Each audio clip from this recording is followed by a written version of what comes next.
We have a lot to cover in today's video, including the latest trade rumors around the NHL. Today we're looking at the Toronto Maple Leafs, the Montreal Canadiens, the Philadelphia Flyers, and the Calgary Flames, as well as the St. Louis Blues. We also have some updates on the New York Rangers and their contract situation that they're still trying to iron out with Ryan Lindgren, as well as some others. Plus, we have some other signings around the league as well. A lot more coming up next.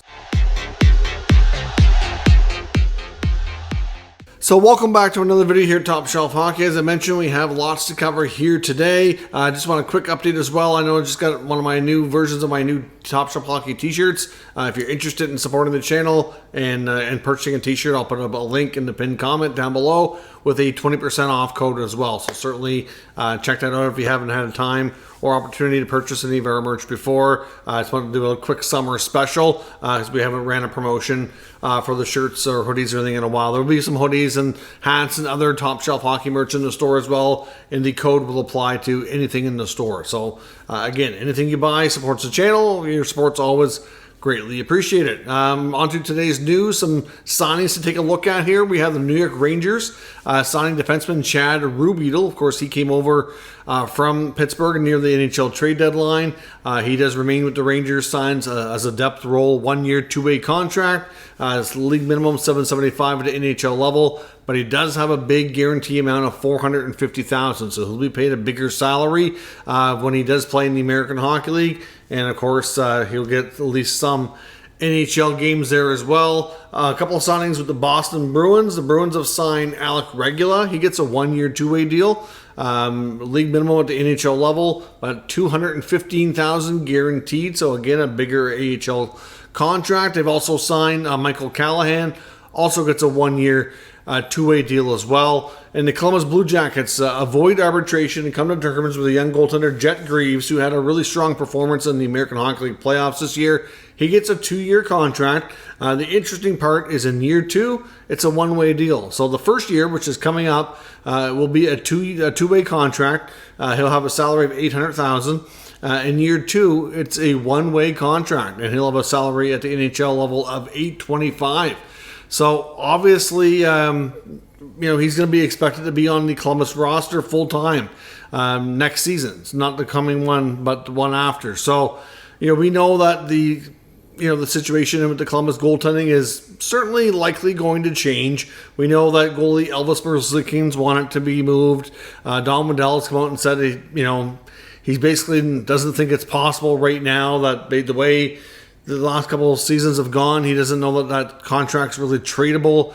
Sounds to me like he's hoping to improve the team, help the goaltender kind of, improve his value, so to speak, and maybe look to move him either later into the season or into next offseason. So I suspect Elvis will be with the Jackets for at least all or part of the coming year.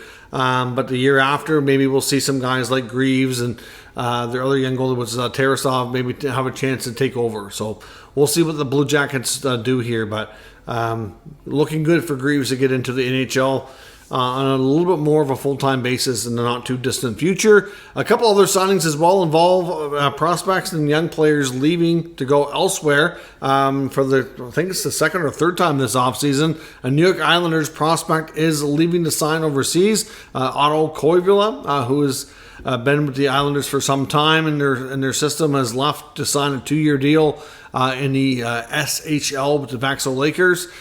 So again, 2-year deal, so he's not coming back anytime soon. And the former Flyer and Predator Wade Allison, he gets a 1-year deal in the KHL, so he'll be playing in Russia next year. I really thought Wade Allison would, at this point, be able to solidify himself as an NHLer, but based on how the last year or so has gone, that's not the case. We saw a ton of contracts get handed out early in free agency, and we're at a point now where there's still some opportunities, but there's not a ton out there, and the players who are not signed are kind of scrambling. So even for a guy like Allison, who might be like a bubble player on a lot of teams, if he's got an opportunity to make better money in Russia, where it's, might be what he's got to do. So we'll see if he'll make a return or whatnot at some point. One other story I was following as well is the New York Rangers. We know that obviously the Rangers are a team that were looking to make some moves. We all know the whole Jacob Trouba story and how they wanted to move him, and it just hasn't worked out. He had a no move clause, and then it changed to a modified no trade July 1st. And then, of course, with all the information that's been out there through the media and NHL insiders, I think Trouba and his agent were well aware of the fact that the Rangers were trying to trade him specifically to the Detroit Red Wings. So I think the article in the New York Post, which kind of tipped everybody off, might have helped keep them there. I'm not really sure what else, if they would have known otherwise. I mean, it's quite possible. You never know. There's lots of talk behind the scenes, of course. But, we know that Trouba has made every attempt to block the trades. And we're not really going to talk much about Trouba, but that was a big move that they really wanted to make and to give them so much needed cap flexibility. So because of that, they're a little tighter than they probably want to be. But another player that's important to the team that needs to be signed is Ryan Lindgren. There were some comments from Molly Walker from the New York Post as well on that situation. It's kind of saying how one of the things that they're looking at, there's a couple of things really. If you look at this whole Lindgren situation, one, it seems to be term is a sticking point, mainly because he plays such a warrior style of game. He blocks a lot of shots.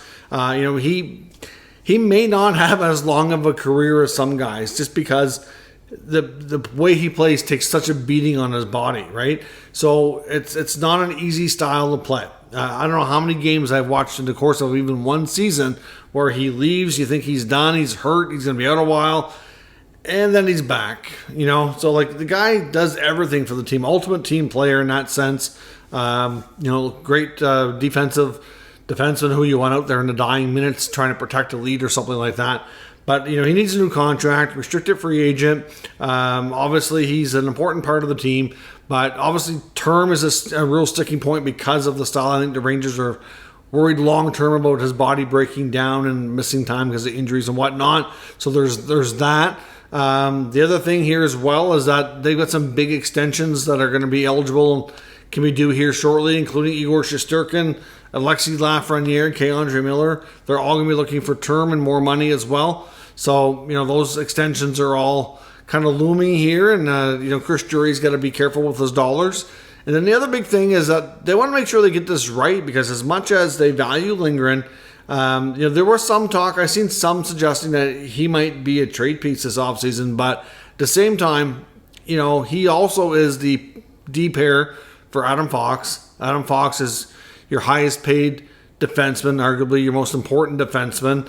He's also Adam Fox's best buddy. It was in Fox's wedding here coming just recently. So again, they wanted to make sure that there was one of the points in the article or the comments, was touched on is, it's kind of about keeping some of the top players on the team happy as well.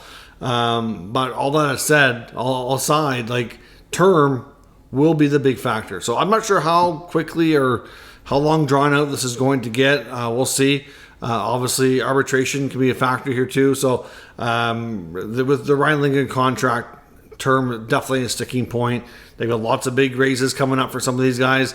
They haven't been able to shake up the team the way they were hoping, largely because of the Trouba situation. So it's kind of limiting what they're able to do, and be curious to see how this contract situation plays out. Now, another scenario to watch is, as well as the offseason continues to unfold here, St. Louis. We saw them sign Ryan Suter the other day. 39 years old. It's a one-year deal full of bonuses. Has been bought out multiple times. This is going to be the third team in the Central Division that he'll be collecting a paycheck from this year alone, of course, including Minnesota and Dallas, who have both bought him out now. And, the thing with Rutherford's comments, he was on a podcast called the Opening Drive Podcast, talking about how there's now a logjam on the left side of the blue line. They re-signed Scott Perunovich. Perunovich is there. You've got, obviously, Nick Leddy. You've got Torrey Krug. You bring in Suter. You've got on the other side. You've got Parayko. You've got Falk. Tucker's in the mix there. There is a logjam on the blue line, and all signs kind of point to the fact that they still very much want to move Torrey Krug. Doug Armstrong has been wanting to move Krug for an extended time. We all heard the rumors last offseason about Krug blocking a trade to the Philadelphia Flyers, and here we are again. Now, again, I've said this numerous times, but the Blues are a prime example of why I don't understand in the NHL they hand out no trade clauses like Halloween candy to kids. on Halloween night. It's ridiculous. If you look at some of the other sports, there's not a lot of players that have that kind of protection in their contract. And obviously I think it should be reserved for more of the top players. And in the case of St. Louis, they've got like almost their entire blue line with a no trade clause of some kind, which is crazy. Like, you've painted yourself into that corner. You're the one that signed those deals. You gave all these guys no trades. You played hardball with your former captain, Alex Pietrangelo, reportedly over a no trade that he caused your captain to go to Vegas and you lost him. And then, of course, it sounded like they had regrets after, but yet they gave no trades to all these other guys. Like, it's mind-boggling how they've done their business there. And overall, Doug Armstrong has done a lot of good for the organization, but that's one thing that I don't get. But of course, the intention of what Rutherford was saying was that there was belief earlier in the offseason that Torrey Krug would waive. I mean, at some point, you have to think that I don't care who you are, you have a no move or a no trade in your contract, and you can block things from happening, from getting moved out of the team. But eventually, if it happens like over and over and over, at some point are you going to be like, okay, it's pretty clear they don't want me here. I need to go. This is just too hard to deal with. And there was some belief that earlier in the offseason that he would waive, which is, I think, why they kind of did their signings the way they were. But now Rutherford's saying that the belief is that's not really the case, or at least the information that he was led to believe was the case may not necessarily be true, or at least not to the extent that they thought. So at this point, again, the Blues are trying to move him. He's not cooperating, which is entirely his right. They've given him this ability. They've painted themselves into this corner. So I don't know if St. Louis is going to be able to shake up that blue line and move out a player like Krug. But it didn't really make sense, in my opinion, to bring in the guys they did, and without moving somebody. It just doesn't make sense. Like, I know that's what I said when the Suter signing was announced. I'm like, well, I'm sure he didn't sign to just play like a 7-8 defenseman or like a guy who's not going to be in the lineup every day. He still thinks he can play, and play like being an everyday contributor. So I don't know. We'll see. But the Blues are going to continue to work at that. But right now, it certainly seems unclear, and more likely than not that the defenseman that they want to move is not going to cooperate. And they're either going to be forced to make a different move that they maybe don't want to make, or they're not going to make any move and have a kind of a glut of defense there on the back end. So we'll see what happens. But I guess the main point of this is that they are trying to move Torrey Krug. It's just almost impossible. Another team, when it comes to defensemen, I haven't seen rumors suggesting that they're looking to trade them, but they're getting lots of inquiries, which is not surprising at all, is the Calgary Flames when it comes to Mackenzie Weegar and Rasmus Andersson. Now, everybody knows the way they've structured their team, it's very clear they're rebuilding. So, yes, you have to keep some veterans around, but, if you can get a really good haul for a veteran player like that, you have to consider it, and Connor Roy's done that. So, at the end of the day, they're both really good defensemen. They're both right shot, which is tough to find. They both have good contracts. So, it's not surprising that there's a lot of interest. You look around the NHL, there's lots of teams between free agency or that were trying to make trades that wanted to make some changes to their blue line and maybe didn't get their business done. They weren't able to get the guys they wanted. So, that now they're playing the trade market and trying to call around and be like, okay, well, who could we get that would make sense? And they're looking at the Flames, and they're like, well, these guys are really good. Let's see if Craig Conroy will make a deal. And so far, the Flames have resisted. And I don't know if it's really a case that they just don't want to, or just more of a case that they just haven't had the right offer. So at the end of the day, we'll see. I'm not sure that either of these guys will get moved, but it sounds like they're getting lots of interest. So that's not surprising. And we'll see if anything leads to anything there. I know there was an article on Sportsnet talking about some RFAs and some potential offer sheets. And I've seen a lot of fans just talking online as well about the Oilers defenseman Philip Broberg, because the Oilers have kind of capped themselves right out here with all the other signings and business they've done, but they left themselves 2 RFAs with Broberg and Holloway and really no space. So, would the Flames want to attack their provincial rival here and offer sheet Broberg? I mean, I think there might be some argument to say that maybe his relationship with the team, I don't know where things stand. I mean, I know he got an opportunity in the playoffs and he made the most of it. But, in the last year or two, he's probably wanted more opportunity. And if another team, regardless of who they are, is willing to come along and pay him handsomely, I think he'd at least consider it. You would think, right? I don't know. But there's some wondering about that being a possibility because the Flames are certainly a team that have more cap flexibility than a lot of teams.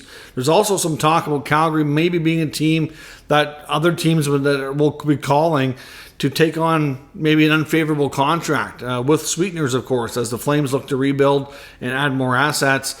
Conroy will sounds like he's willing to take something on if it's worth it for them. So again, don't be shocked if you see the Flames maybe make a trade where they pick up a bad contract if the right incentive is included. So we'll see on that front. Montreal, we know, is still looking to add a scoring winger. That same Sportsnet article I was referencing about RFAs and offer sheets. There's some talk about, would the Montreal Carolina back and forth revenge tactics continue. I know that the managers involved are both moved on now, and you get different leadership groups in both teams. But would Montreal consider targeting Seth Jarvis as an offer sheet target? That would be interesting to say the least. For one, I don't think we have any reason to think that Seth Jarvis would be interested in leaving Carolina. I think it's fair to say he loves it there. I think he loves playing for Rod Brind'Amour. I think he loves playing with his teammates. Like, he's a well-liked guy. He's funny. He's, great teammate. They love him there.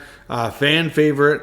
But again, I've said this before and I stand by this. Ownership there. Tom Dundon might be a good, stable owner. Brought a lot of things to that franchise that was greatly needed to stabilize things, but he is a bit on the frugal side. We've seen guys leave over money because they will not pay. So again, Jarvis might be one of those guys they pony up for, but is he going to get, over $8 million?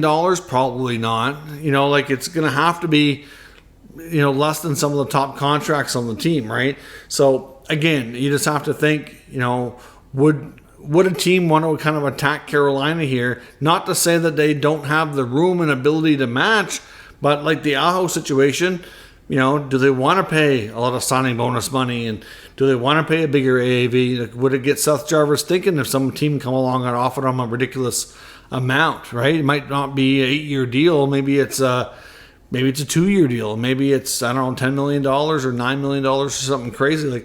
It wouldn't be shocking. And look at what they did with Kotkaniemi. That was a gross overpayment just to get him in your organization, and then you extend them for less. Hasn't worked out, right? So that's a prime example of, backfiring on you. But, at the end of the day, Montreal's attempt to get Aho did not work. Like I said, it's a whole new regime on both sides. The Sportsnet article just kind of speculated Jarvis as maybe being a potential target and just kind of wondered about Montreal because of the history. I don't see it happening because that history, I think, doesn't really seem to be relevant anymore now that Bergevin and Waddell and all those guys are not in the picture.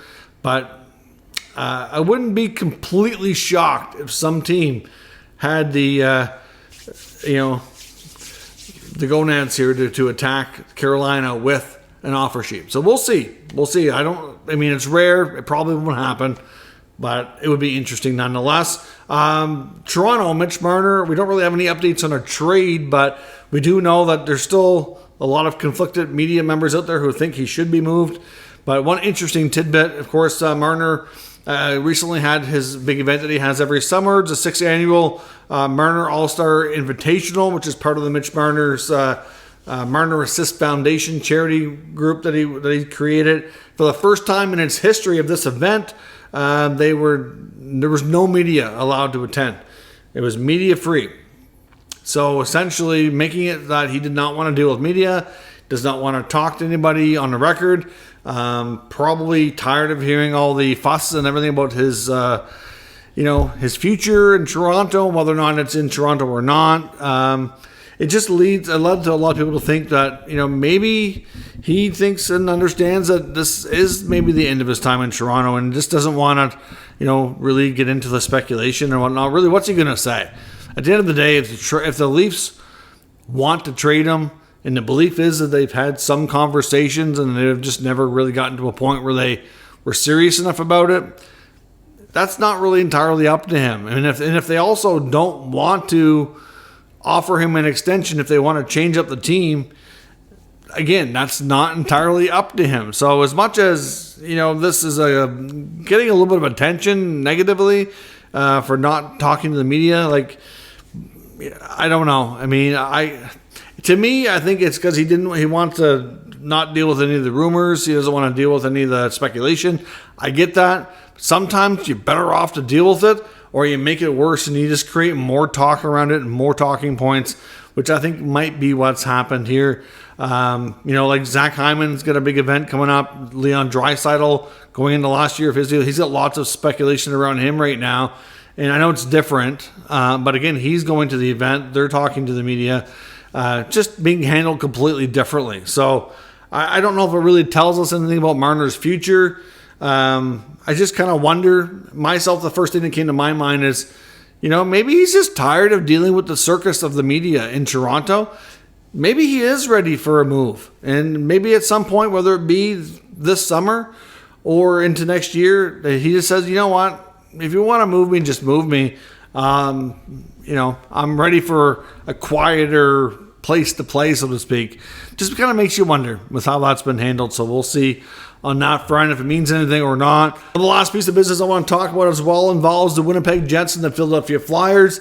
Trade proposal comes from a Philly-based website that covers the Flyers called Brotherly Puck, talking about how the Flyers should be in the mix to trade for disgruntled former first-round pick, the Winnipeg Jets, Rutger McGroarty, and suggest the Flyers offer up Travis Konechny with 50% retained and Scott Laughton. I think there was a draft pick in there too, if I'm not mistaken. I was completely blown away by the trade proposal. I know I've seen a good mix of opinions in the Philly market for whether or not the Flyers should extend Travis Konechny or should they move him. A lot of people will argue the fact that he's been a real good player for them, works really hard, sets a good example, can definitely be the kind of player that can work good for Tortorella. He's been everything he needed to be for the Philadelphia Flyers. Like, he's met all the expectations. But rumor is he's looking for a long-term contract in that $9 to $10 million range. And the question is, for a team that's rebuilding and with where he is at with his career and his age, does that make sense for them? So as much as you like the player, does that make sense for the team to do? And a lot of people argue that it doesn't. So, maybe the Flyers should really consider moving Konechny, and that's a whole other argument onto itself. But to go to Winnipeg for Rutger McGroarty, honestly, I think the Jets would love to have Konechny. I have no idea if he'd consider signing an extension there or not. Obviously Laughton, again, could improve their center depth or wing depth, depending on where you put him. But he could be a good middle six guy. Konechny could be a good top six guy. I have no doubt Winnipeg would probably highly consider that kind of deal as long as they knew Konechny would stay and re-sign. I don't know that they'd want to pay him the kind of money he's looking for. But the other big factor here that I think absolutely stands this deal no chance to happen is there's no way Rutger McGroarty is going to Philadelphia. So for Flyers fans, if you like this player, and I understand why you would, his best buddy, Cutter Gauthier, was a Flyer. I'm sure I don't need to remind you of that story. And after that soured, I can pretty much guarantee McGroarty would probably refuse to sign with the Flyers and go to the organization that his best friend just got moved out of not long ago, and really had a lot of interesting things to say and how this all went down the same way this is going down in Winnipeg. So Flyers fans, if you want McGroarty, I don't see it happening. Just for those reasons alone. But again, the whole other debate, main reason I even wanted to touch on it was it seems to be a good mix of opinions out there on what to do with Konechny. Do you extend him big money, big term, or do you move on? Do you try to bring in another top young player like this type of deal?